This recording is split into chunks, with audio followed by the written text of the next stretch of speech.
Coby Siegenthaler, and I had a friend, or made friends, between the age of 15 and 20 years when the Germans took my mother's home and we had to live in a tiny apartment in Amsterdam. So one of those friends was Karel van Luijn. And we, through the years, held friendship. He visited us, and when he heard that we were living in California also. And one day when he was visiting his elder daughter in Simi Valley, and where he lived was Huntington Beach, I was just in between and stopped by. So he told me he was a diabetic, and his wife had Alzheimer and is very good in care now, but she wouldn't live very long. And so he came more and visited, and I asked him, do you want to be a diabetic? Of course not. But when he came to those vegan potlucks that I held every fourth Saturday of the month in my home for about 20 years, he heard those people speak about veganism, how and why they did it, and then he thought he would be crazy if he wouldn't try it at least. Then I showed him the film from Howard Lyman and Oprah, and he said, Coby, from now on I am a vegan. I said, well, I help you remember this. So he's still going and gives a penny to McDonald's for cheap coffee with the cream in it. So I finally got, by follow your heart, a package of fake milk or cream that I gave him, and now he's vegan completely. And how old is he when he became a vegan? And it is now about 2 years a vegan, but in the first 3 months he lost 30 pounds. His high blood pressure was gone, so he's normal, no more pills.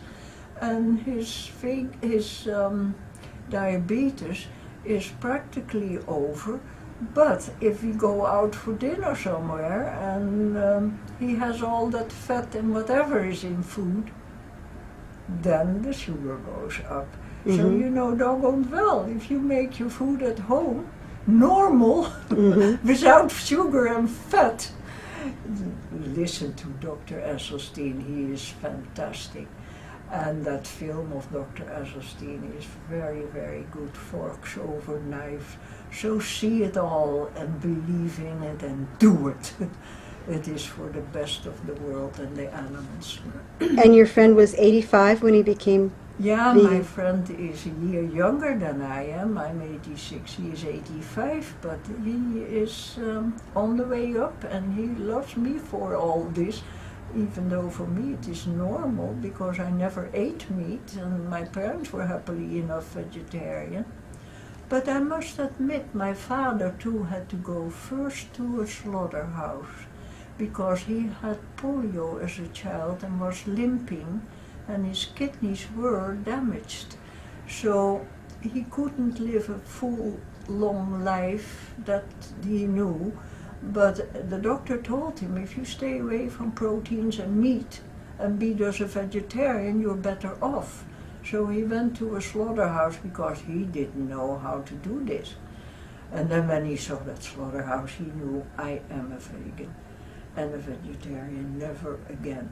So as a child, I had buttermilk. That was one thing my mother used, but not anymore here, because I saw by the first vegan convention that here was factory farming, a word I didn't know, I had never heard of.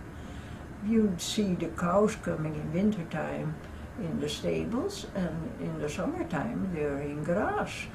But factory farming was not in Holland, where I came from in 1955. It was not existing. But now it is 99% hopeless. So it is just not going the right direction yet, but with better films and better speakers, we will make it. Dr. Esselstyn is on his way, and so are many others.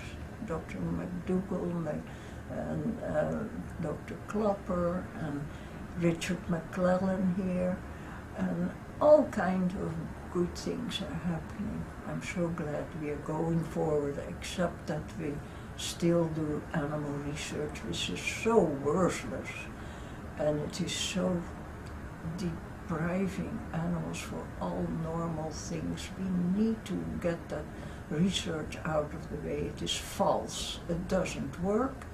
It is false research, and they make just as many mistakes in their reports. It doesn't work. And we are still having cancer and heart disease, and it is all preventable. And there is no need for this garbage. We would have socialized medicine if we wouldn't have these meat situations. And Coby, you go swimming every morning, right?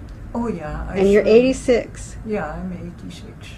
I'm swimming every morning. I'm using the rowing machine in my yard, and I do breathing exercises, yoga exercises before I fall asleep. And another little thing, people over 40 should all use this. It's so simple. The doctor told me you can have cataract surgery any day now. That scared the bits out of me. So I read up on it and found in that Bragg's book that if you use raw apple cider vinegar, a quarter teaspoon in distilled water, 4 ounces of distilled water, and you drop your eyes with this mixture 3 times or 2 times a day, you don't need cataract surgery. So I tried, and very faithful. Wherever I go, I have my little bottle with those droppers and use a drop in each eye every morning, every evening. And then after a year, the doctor sent me a card. You have to be rechecked, you haven't had surgery. So I came in, no, you don't need surgery. Wow. My friend says, I don't believe this, I don't trust it. I want you to go to my doctor, he's so special. I said, they all get a good training, they all know what they're doing. Well, no, I pay for it. You go with me to my doctor. I went with her, and she paid. But that doctor said, you don't need cataract surgery, and if I have your age, I hope I have as good an eyesight as you. So, here we are. Thank you so much. It is still working, and I keep dropping my eyes, but I have bad eyesight. That's why I don't drive a car anymore. I can't read the signs until I'm close up. So I do my bicycle riding, and now I have an electric bike. Man, is that heavenly. I keep pedaling and it doesn't cost effort. It's marvelous. Thank you so